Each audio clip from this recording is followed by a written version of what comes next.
이 링크를 통해서 더 많은 NJ 채널의 Q&A 생각을 공유할 수 있습니다. 정보를 좀 더 첨언을 하면은 제가 미국에 가서 이제 희찬이 형을 직접 만나가지고 그때 LA에선가 만나서 이제 이런저런 BIM 관련된 거 이야기하다가 희찬이 형이 저한테 그런 얘기 해줬어요. 사실 BIM은 새로운 게 아니다. 그러면서 구석기 시대에 또 우리가 돌멩이를 갖고 건물을 짓고 불을 활용하고 이게 다 정보 덩어리고 이 정보들을 가공하고 활용하는 방법들이 점점 체계화되고 이거를 과거에는 경험이라는 어떤 그런 알고리즘으로 프로세스했다고 친다면 이걸 좀 더 명시적인 걸로 프로세스를 하는 거다라고 저는 그렇게 이야기를 했거든요. 예전에 저희 주차장 앞에서 말씀해 주셨을 때. 그 얘기를 들으면서 결국에는 BIM이 뭡니까? 빌딩 인포메이션 모델링이라며. 그럼 정보가 덩어리야, 정보 덩어리. 체계를 갖고 있는 정보 덩어리.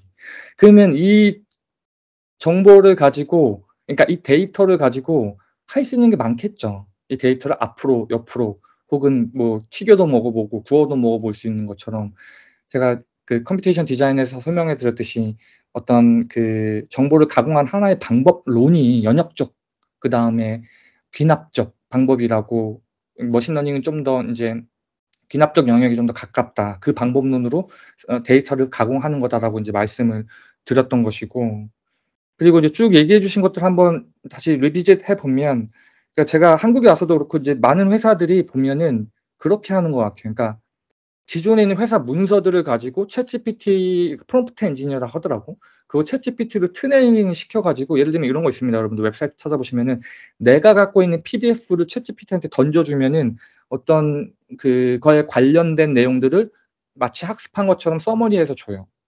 저도 NJ 채널을 통해서 비디오가 한 1300개 조금 올라가 있고 책을 쓰고 이런 것들도 나중에 다 트레이닝 시키려고 계속 지금 한쪽 사이드에서는 계속 작업을 하고 있거든요. 그러니까 이런 것들이 가능해. 그리고 이제 우리가 보고서 올렸던 것 같은 것도 올려서 분석해주면 분석을 해준단 말이야. 그렇죠? 그래서 어쨌든 이런 식으로 AI를 데이터화 시켜서 활용할 수 있는 회사들이 되게 많이 나오고, 근데 이거의 명함은 또 뭐가 있냐면은 이 데이터들이 이제 어떻게 보면은 유출이 되는 거지. 네, 확실합니다. 유출이 되기 때문에 예전에 그런 얘기 한 적이 있었어요. 저도 이제 소프트웨어 엔지니어니까 미국에 있을 때 약간 관련된 제 아는 형이 저한테 오더니, 제 친구한테 오더니 같이, 야, 구글이 우리 이런 정보 쓰면 다 가져간다며. 야, 이거 방법 없어? 막는 방법 없어? 근데 제 친구가 가장 현명한 해답을 내놓았죠. 사용하지 말라고. 안 사용하면 그 정보 유출될 일이 없거든요. 근데 사용함과 동시에 어떤 의미로 보면 우리가 유튜브를 쓰거나 아니면 스마트폰을 쓸 때도 어떻게 보면 우리는 정보를 주는 거란 말이야. 넷플릭스도 정보를 주는 거야. 내가 이거 보고 감상평을 이렇게 남기고, 그 다음에 이걸 보고 만족했고, 만족하지 못했기 때문에 이걸 보고, 이런 데이터 덩어리를 우리가 주는 거거든요. 걔는 그거 갖고 돈을 만드는 거고. 그러니까 역설적으로 볼 수 있는 것처럼 데이터가 사실 되게 중요한데, 약간 이런 얘기도 있었어요. 챗GPT 만들었을 때 걔네들이 이제 트랜스포머 모델을 만들었는데 그 트랜스포머 모델을 누가 만들었냐는 거야. 구글에서 만들었거든요. 그러니까 결국 그런 모델들을 만들게 되면 이게 다 논문화가 돼서 다 재구현할 수가 있어요. 그래서 어떻게 보면은 구글이 이런 얘기도 있어요. 오픈 AI가 그렇게 개발하도록 놔뒀다라는 이런 얘기도 있어. 왜냐하면 이게 그런 식으로 데이터를 갖고 했을 때 항상 새로운 뭐가 나타났을 때 법적인 문제라든지 처음부터 빠따를 심하게 맞을 수가 있거든. 그래서 그거를 한번 두고 보자라고 해가지고 어떤 핵심 원천 기술이나 이런 것들을 갖고 있고, 어떻게 보면 오픈 AI가 훨씬 더 가볍기 때문에 그런 빅테크들이 철퇴를 맞는 것보다 훨씬 적하기 때문에 상황을 본 거다라고 그렇게 이야기하는 관점도 제가 들어봤는데 분명히 일리가 있다고 생각이 되고, 결국에는 모델들이 페이스북도 보면 라마라는 모델이 있어요. 라마. 걔네들도 모델을 어쨌든 그냥 트레이닝을 시켜놓은 거야. 프리 트레이닝을 시켜놓고 이거 갖고 와서 회사 같은 데는 갖고 와서 자기네 데이터를 트레이닝 시켜가지고 그 데이터들 밖에 새 나가진 않겠지. 근데 그런 회사들은 이런 식으로 트레이닝된 모델들을 갖고 와서 이제 써는 방식들을 통해서 데이터 유출을 막을 수가 있을 거고, 근데 오픈 AI라든지 뭐 제미나이라든지 이제 그런 식의 클라우드가 돼 있는 부분들은 보면은 어떻게 되는지 몰라요. 그거는 이제 우리가 알 수 없고, 근데 그 데이터들 얘네들이 가만히 놔두진 않겠지. 그 데이터가 다 돈인데. 그리고 이 관점에서 보면은 다시 말씀드리지만 지금 우리가 쓰고 있는 대부분의 머신러닝 모델, 그 다음에 이제 딥러닝 모델도 마찬가지고, 그 다음에 트랜스포머 모델 마찬가지고, 이게 제가 한다고 좀 달라지고 얘기한다고 좀 달라지는 게 없어요. 다 큰 틀에서는 대동소이해요. 근데 그걸 가지고서 뭐가 바뀌는 거냐? 그건 데이터예요, 데이터. 데이터가 중요합니다. 그러니까 어떤 빅테크들에서도 걔네들이 그 모델 같은 것들을 그냥 오픈 소스로 만드는 이유가 뭐냐면은 가져다 써. 이거 갖고 튜닝해. 물론 거기에도 이제 마이크로 엔지니어링 들어가겠지만 결국에는 거기에 피팅된 데이터들을 지들이 다 갖고 있거든. 데이터 오픈 안 하잖아. 오픈 AI가 자기네들이 오픈 AI 챗 GPT-4 아니면 뭐 터보 5 우리 이거로 트레이닝했습니다. 데이터 올리는 거 봤나요? 그거는 말도 안 되는 미친 짓이죠. 근데 걔네가 썼던 아키텍처라든지 그런 것들은 논문으로 발표하고 막 남겨놔요. 왜? 그게 중요한 게 아니거든. 그거는 이미 다 올라가 있어요. 그만큼 데이터가 중요하다는 거. 그 데이터를 피팅을 하는 것들이 중요하고. 그래서 지금 아까 우리 신천 선생님이 쭉 이야기해 줬을 때 결국에는 데이터를 어떤 형식으로 트레이닝을 시키기 위해서 우리가 일단 이 데이터 갖고 할 수 있는 게 무엇고 어떤 바운드리가 쳐지고 그럼 이것들을 만약에 학습을 했을 경우에는 어떤 형식이 좋을 거다라고 계속 그 데이터 프리퍼레이션을 한다고 제가 그러니까 그렇게 이야기를 해 주셨잖아요. 한번 생각을 해보자고. 디자인 프로세스를 코드화 시키는 것도 디자인 프로세스를 알고 코드화 시키는 거고, 그렇죠? 그래서 제가 머신러닝에 관련된 부분도 이 모델은 이거라고 저 모델은 저게 특화되어 있으니까 이 모델의 이러한 특징에 맞춰서 이러한 데이터를 갖고 이렇게 학습시킨 거다라는 그 이야기를 해야 하는 게 굉장히 디자인에서는 중요하고, 예를 들면은 어디 갔는데 AI가 이거 해줬어요. 이렇게 갖고 가면은 안 된다는 거야. 말이 안 되는 거예요. 오히려 그걸 더 디자인을 잘 쓸 수 있으면은 이런 특징이 있기 때문에 저는 이런 부분들을 강화시키기 위해서 이런 부분들을 특화시켜서 이렇게 학습을 했고 이 학습 데이터를 준비하면서 분명 우리는 이런 식의 경향성이 나타날 거라는 거를 예측하고 이거를 트레이닝했습니다라고 이야기하는 게 제 생각에는 이제 100점짜리 이제 AI 지금 커런트 모델에 관련돼서는 그게 가장 핵심인 거라고 제가 말씀을 드리고 마지막으로 이제 하나 더 말씀드리면은 다시 말씀드리지만 이 방법론으로 문제가 풀리는 게 있고 안 풀리는 게 있어요. 저도 이제 예전에 들었던 것 중에 하나가 그 챗GPT 샘 알트만이 한국에 와서도 그때 지방이란다. 해외를 돌면서도 마치 앱 스토어처럼 챗GPT 스토어가 있으니까 여러분들이 여러 가지를 만들라고 막 그렇게 광고를 하고 다니고 걔네들은 그걸 가지고 API 활용료로 사용료로 돈을 벌려고 하는 그런 시스템을 만든다고 이제 그렇게 했었다고 이야기를 들었었고 그리고 많은 업체들이 많은 스타트업들이 그러니까 오픈 AI를 가지고 챗봇을 갖고 하려고 서비스를 왜냐면 인컬리지 하니까 만들었다는 이야기 들었어요. 근데 나중에 또 이야기를 들어보면 대부분의 서비스가 다 문을 닫았다 그러더라고요. 근데 왜 그런지 아십니까? 너무나 당연한 거야. 예를 들면 이런 거야. AI 서비스를 가지고서 여행 계획을 짜고 비행기 부킹을 해준다. 이거는 여러분들 확률적으로 접근해야겠습니까? 아니면은 아까 얘기한 것처럼 어떤 되게 디터미스틱한 접근 방법을 해야겠습니까? 이거는 구글 플라이처럼 딱딱딱 찾아가지고 수학 문제 풀듯이 딱딱딱 접근해야지 그게 가장 좋은 거라고 딱 그게 나와. 근데 이거를 AI로 했을 경우에는 이때 다르고 저때 다르고 그리고 이거 좋다고 하는데 그거에 대한 설명도 없고 이렇게 된단 말이야. 그러니까 당연히 처음에는 신기하니까 막 뭔가 만들었는데 이게 실제 서비스가 안 돼. 왜냐면 계속 바뀌고 흔히 얘기하는 할루시네이션이라든지 어떻게 보면은 그 데이터에 편향이 생긴 거거든요. 할루시네이션이. 그리고 특별히 이제 제너레이티브 모델 같은 경우는 아까 저번에도 얘기했던 것처럼 이거에 맞춰서 제3의 뭔가를 만들어낸단 말이야. 페이크된 것들을 검사를 하면서 이렇게 뭔가를 만들어낸단 말이야. 그런 관점에서 봤을 경우에 창의적이라고 볼 수 있는데 과연 이러한 방식의 새로운 걸 만들어내는 방식으로 여러분들이 비행기를 타겠냐는 거야. 기차를 타겠냐는 거야. 우주선을 타겠냐는 거야. 자율주행을 타겠냐는 거예요. 그러니까 그 개념들 여러분들 이해를 하셔야지 앞으로 새로 나오는 모델과 환경과 이런 질문들에 대해서 혼란스럽지 않습니다. 공부하는 방법도. 그렇게 한번 정리를 또 드릴 수 있을 것 같아요. 네, 좋은 정리 감사드리고요. 사실 제가 아까 희찬이 선생님께서 말씀하실 때 적어놓은 노트들이 있었는데 제가 이제 하나 좀 또 얘기해 주신 거랑 같아가지고 좀 정보를 같이 공유하면 정확히 이 페이지입니다. 그냥 아까 그 시뮬레이션 관련된 거 한번 잠깐 보여주실 수 있나요? 신찬 선생님 어떤 실무적이고 어떤 환경적인 부분들을 좀 설명해 주셨다면 좀 약간 기술적인 부분들이나 개념적인 부분들 좀 첨언을 좀 해드려야 되는지. 이거는 정해진 거야. 시뮬레이션이라고 하는 건 현실 물리 세계에서 디터미스틱하게 1000번, 10,000번을 했을 때 똑같은 마치 사과가 나무에서 떨어지듯이 똑같은 속도와 똑같은 위치에 바람이라든지 모든 환경들이 완벽하게 컨트롤된 환경이라고 한다면 1000번, 10,000번 했을 때 똑같은 실험 결과가 나오거든요.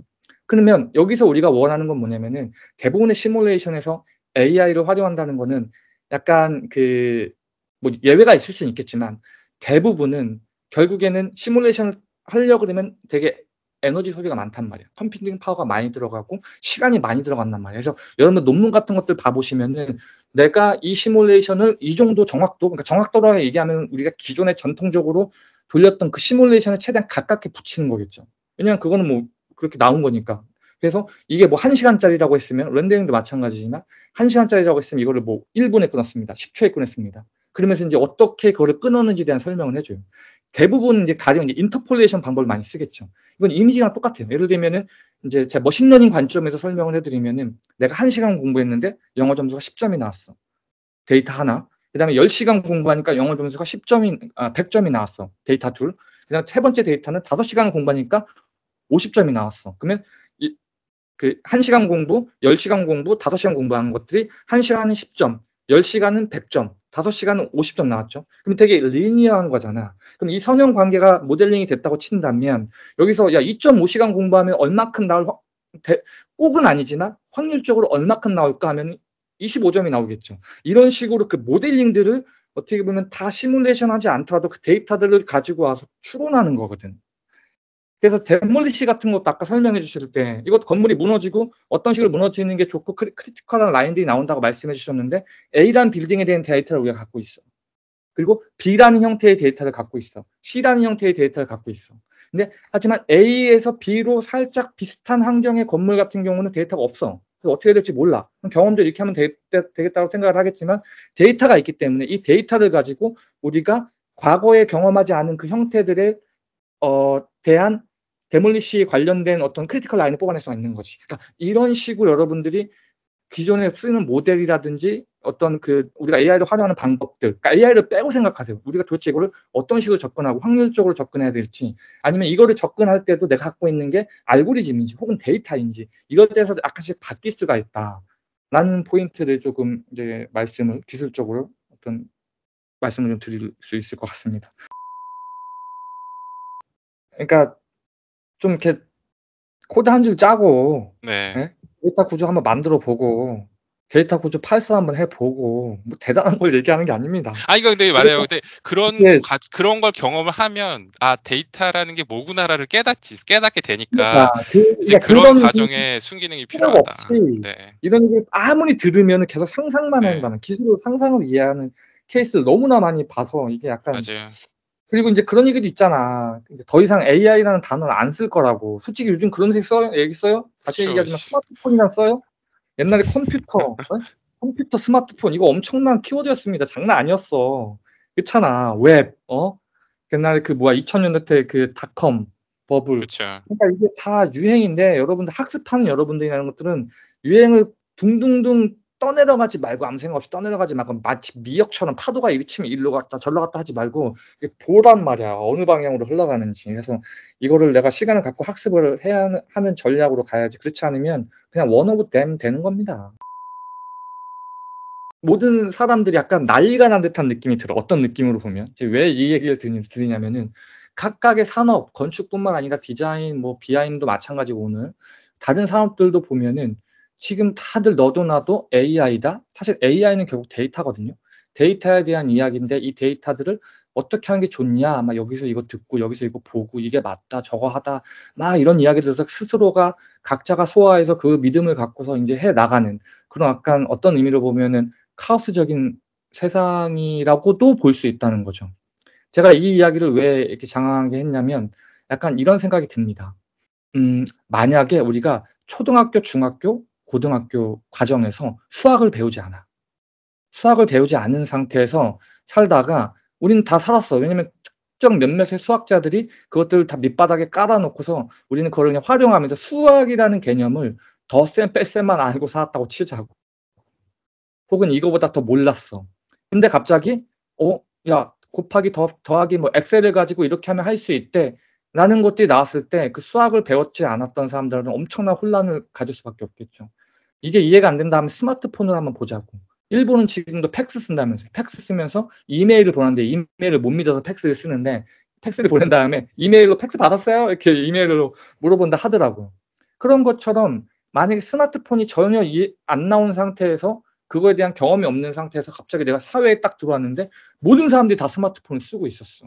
그럼 거기서 오는 어떤 그 혼란감. 지금 사실 제가 저번 시간에도 신희창 선생님이랑 이야기할 때 느꼈지만 이게 소프트웨어 디벨롭이랑 굉장히 흡사하고 그다음에 결국에는 제가 데이터 스트럭처를 만들고 데이터 스트럭처는 뭔가 디자인 프로세스라든지 형상이라든지 어떤 유형, 무형의 형이 상학적인 하학적인 무언가를 어떤 추상화시키기 위한 구조체인 거고 이 구조체의 데이터를 들어가서 업데이트하고 바꾸고 하는 것이 알고리즘이라고 제가 컴퓨테이션 디자인에서 말씀을 드렸었죠. 그런 관점에서 봤을 경우에는 저는 신찬 선생님이 말씀해 줄 때 머릿속에 코드가 이렇게 그려지거든요. 이렇게 짜면 되겠다. 이렇게 하면 되겠다라는 게 그냥 둥둥둥둥의 생각이 물론 구체화시키면 더 복잡해지겠지만 그런 식으로 생각이 가능해요. 왜냐하면 왜 가능하냐면 저는 데이터를 공부했거든요. 그러니까 무슨 말씀을 드리고 싶은 거냐면 만약에 지금 세대 말고 지금 자라나는 세대에서 만약에 수학, 과학, 뭐 국어, 뭐 언어니까 언어는 영어 다 포함되는 거죠. 인간의 사고체계니까. 언어, 그다음에 데이터. 만약에 데이터를 그냥 중학교, 고등학교 때부터 현상을 기술하고 데이터를 이렇게 프로세스하는 그런 과정들을 중고등학교부터 겪어왔다 친다면 그들이 바라보는 빔과 그들이 이해하는 신창 선생님의 이야기들은 전혀 다른 차원과 전혀 다른 개념으로 가슴에 와닿을 수 있다. 그리고 그 세대들과 그러니까 제가 말씀드리죠. 디지털 문명이라고 이걸 좀 더 보게 되면 그러니까 데이터 문명과 데이터 문명이 아닌 시대. 지금 그 시대거든요. 그래서 고인물들과 경쟁하지 않는 것들은 데이터 문명이 안 되는 것들이고 데이터 문명이 안 되는 것들은 사실 여러분들 계속 말씀드리지만 내가 이 데이터들을 직접 한번 코드를 짜보고 직접 한번 만들어보고 이런저런 고민 마치 우리가 중고등학교 때 수학 문제도 풀어보고 그다음에 영어 영작도 해보고 이러면서 여러분들이 지금 20대가 넘어서 30대가 돼서 사회에서 그런 체력들을 지식들을 난리지를 갖고 사회생활을 하는 거잖아요. 각각의 도메인에 맞춰가지고 그런 것처럼 데이터가 굉장히 중요하다는 거예요.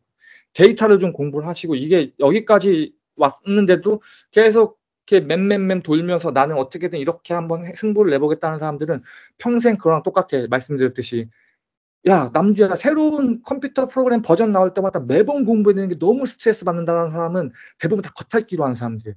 UI 바뀌면 바로 멘붕에 빠져버리는 거야. 그건 마치 뭐다? 수학 문제를 수능을 그냥 답으로 외운 거야. 3번에 2번, 5번에 4번 이렇게 답으로 외워봤자 그 숫자가 바뀌면은 그냥 빵점인 거잖아요. 그러니까 결국에는 우리는 수학을 공식을 이해하고 숫자가 아무리 바뀌었을 때도 그 공식을 대입하면 바로 이게 답이 나오는 것처럼 여러분들도 진짜 데이터에 피할 수 없고 자유로울 수 없다니까 앞으로는. 그래서 내가 이걸 피하면 얘네들이 우리한테 다가와요. 그래서 결국에는 데이터 구조에 대한 이야기들, 데이터 문명이 되지 않고 마치 우리가 중고등학교 때 영어 수학 공부했듯이 그런 세대들이 왔을 때 우리는 어떻게 이제 그 상황에서 그 파도에 휩쓸려 죽는 게 아니라 타고 넘어가야 된다니까. 그거에 대해서 계속 지속적으로 NJ 채널에서 이야기하는 거랑 같은 맥락이지 않나라는 생각이 듭니다. LOD에 대해서 저번에부터 계속 이야기했지만, 그러니까 아무래도 제가 똑같은 거니까 이게 데이터에 대해서 뭐 우리가 중학교, 고등학교 때부터 수학이라든지 국어 배우듯이 너무나 자연스럽게 배우고 그걸로 사물을 바라보고 그걸로 현상을 기술하는 관점으로 봤을 경우에는 약간 그 데이터가 있고 이 데이터를 뭐 바인딩을 걸고 저번에 우리 이야기했잖아. LOD 얘기할 때 형. 결국 우리는 BIM, 그러니까 특히 레빗 소프트웨어로 그걸 이해했기 때문에 그 모델링을 해서 갖다 얹혀놓고 이게 뭐 무겁네요. 이걸 언제 바꿔야 되는 이 모델링이다.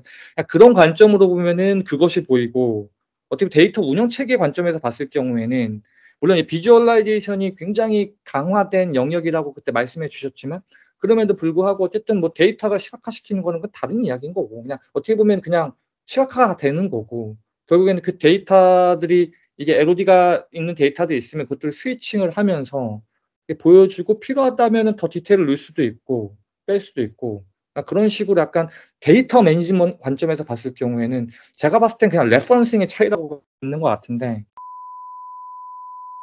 계속 학습하고 이것들을 좀 근본적인 것들 저는 약간 항상 코딩할 때 그러잖아요. 이걸 왜 해야 되는지 약간 해킹을 해서 그 근본을 흔들면 그 위에 것들이 설명되는 게 되게 다 많거든. 그런 관점에서 봤을 때 저는 제 입장에서 그렇습니다. 여러분 데이터를 이해해야 된다니까. 그래서 막 데이터를 이해한다 해서 학원을 다니고 AI 뭐 얘기를 듣고 막 이런 것을 뭔가를 막 이렇게 하는 게 아니라 정말 단순한 것들 있잖아요. 구조를 짜보고 모델을 아주 단순한 모델을 구현해보고 구현한다 해서 그걸 다 일일이 짜지도 않아요. 요즘 라이브러리가 다 있어서 그런 것들 가지고서 그냥 시간을 누적해가면서 그 핵심을 파운데이션을 잘 다져놔야지 나중에 아까 말씀드린 것처럼 소프트웨어 아이콘이 바뀌니까 멘붕에 빠져서 또 새로운 걸 배워야 돼? 이렇게 된다니까? 그럼 계속 시간만 낭비되는 거예요. 그래서 데이터 기반 사회에서는 데이터를 알아야 됩니다. 데이터 구조를 짤 줄 알아야 되고, 이해할 줄 알아야 되고, 현상을 데이터로 기술할 줄 알아야 되고. 근데 이거 솔직히 말씀드려서 한 3일만 이해하면 끝나거든요. 3일만 진짜 딱 공부해보면은, 아, 이 방식이구나. 되게 단순합니다. 그래서 진짜 그런 방식으로 여러분들이 미래를 준비하셔야지, 그냥 계속 겉에 뭔가를 레이어를 덮이는 식으로 계속 색칠하고 하다 보면 그냥 시간만 낭비되고 나중에 새로운 게 나오면 또다시 해야 된다라는 게 제가 여러분들보다 선배된 입장에서 수많은 사람들을 봐왔지 않습니까? 거의 대부분이 그렇게 한다라는 이야기를 드리고 또 하나 추가적으로 말씀드리면은 제가 이거 전에도 비디오 만들어 놨었는데 데이터로 박사하신 분이 있어서 데이터를 가지고 뭔가를 하신 분이 있어. 그분이 저한테 뭘 물어보는 거야. 아, 이런 거 이렇게 하면 될 것 같은데 이런 문제가 너무 현실적으로 굉장히 어렵다고 얘기를 하는데 그거 이렇게 해서 이렇게 하면 되지 않아요? 라고 하는데 대화가 안 되는 거야. 알고 보니까 그분은 데이터로 박사를 해서 그분에서 스피커를 들고서 이야기를 하고 많은 사람들한테 이제 어떻게 보면은 영향력을 있지만 그분은 엑셀로 데이터를 프로세스 하시는 분이었어요. 그래서 내가 무릎을 딱 쳤지. 아, 그래서 내 말이 이해가 안 됐던 거구나. 누가 알고 누가 모른다는 차원이 아닙니다. 이거는 어떤 그 본질을 이해할 때 그 핵심, 코어를 알고 있냐, 아니면은 거기서 바라본 하나의 관점에서 그냥 내 관점에서 이렇게 이해를 했냐의 차이점이 굉장히 다르다는 걸 이야기해 드리고 항상 핵심, 코어, 그거를 강조를 해 드리고 싶습니다. 데이터 기반 사회에서의. 저는 아침에 일어나면은 코딩을 1시간을 하거든요. 그냥 일어나면 일단 앉아 가지고 일단 코딩을 1시간을 하면서 정신을 차리거든요.